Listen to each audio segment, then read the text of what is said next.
So, when was the last time you interacted with a Windows XP machine? Leave a comment below. Because even for me, an ex-Windows nerd, it's been a minute.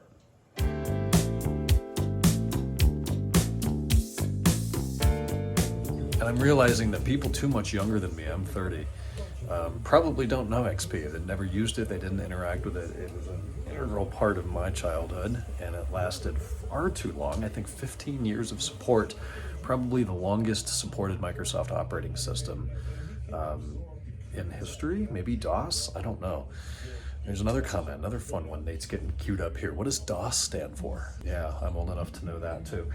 Anyways, we've got Tuesday night, a long day, certainly not as long as yesterday. I came home at 7:20 for the Lakers game. They're playing the Pistons and up handily by 21, which is good news.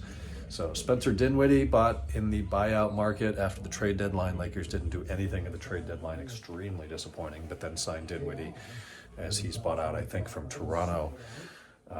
Remains to be seen. He's had a couple of good passes maybe tonight, but not a whole lot of offense. He doesn't need to produce in that way tonight. I had some leftovers for dinner, and I'm just going to try to stay awake for the next hour to see the end of this game. But super productive day at the shop, all in all. The Monaco Blue M5 is right at 98%. We finally got the last two remaining bolts to finish those control arms. 4 front, 4 rear control arms installed, torqued at ride height. Tomorrow we get to do the alignment. Stiffening plate, underbelly pans went back on today. Plugs and coils yesterday. Air filters came in this morning. Air boxes are back together. DME codes cleared. After the subframe was reinstalled, we had an error with the steering shaft. So as the subframe came down, the steering shaft fell out. And we put it back in without realizing that it didn't mesh right with the column that actually goes through the firewall.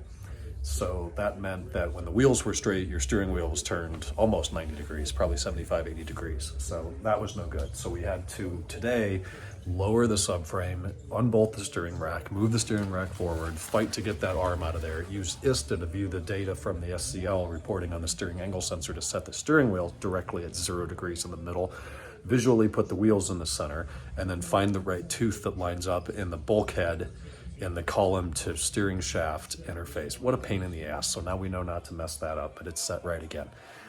With the new arms, of course, in alignment, which will be tomorrow, as I've said, and then we'll get to test drive the car finally and get this thing out of here very soon. I wrote a bunch of service today. I checked in a metric ton of parts today. The parts table is as full as it's ever been, maybe more.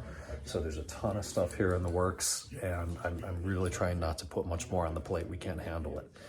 So everyone says, good problem to have. Realizing I forgot to mention the XP machine here. So this is my dad's friend Brad, bought this Dell, whatever the hell, from 2005 to run PA soft on his E46 325. I think it's an XIA 325 E46, but I was tasked with finding the proper drivers and configuring the software, which was a major pain in the ass, as it always is with PA soft, but it is working. In XP, so I am able to configure those drivers in XP 7 and whatever's on those idea pads we have at the shop. I think it's Windows 11. So it does seem to work in all Windows versions if you're willing to spend the time to find the drivers. So that's it today. I'm going to watch the rest of this game, get some rest. Talk to you guys tomorrow. Already hump day. Jesus, week's flying. Night.